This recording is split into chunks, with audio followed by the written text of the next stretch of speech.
Magandang umaga o gabi sa inyo mga katropa. Ako nga pala si Nard, and for today's vlog ay magpapalit tayo ng battery ng Tecno Spark 2023. Yun yung pinakauna kong cellphone.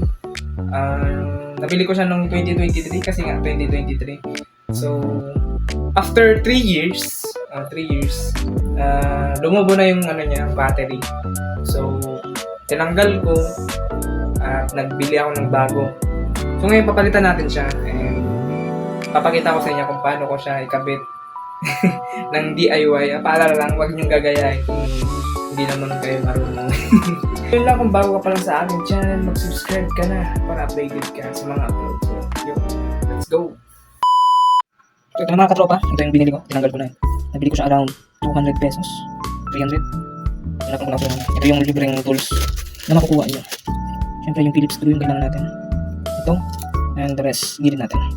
Kailangan ko ito. So, ayan. Ito pala yung cellphone. Ito yung Tecno Spark Go battery na ito yung sira. So, ayan, palitan na natin. So, yan. Tignan natin ng testing. Kung legit ba? Kung gagana. Ito yun. Ayan. Since wala tayong tools, ayaw. Yun, kapitan natin. Let's try kung gagana.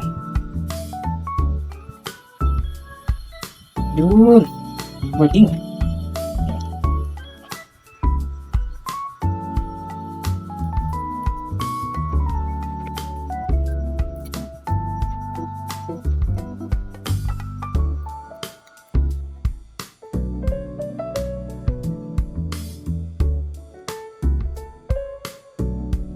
Battery. Tagal ng loading. Yun. Diba? Magana na siya. Okay. So, wala tayong pandikit.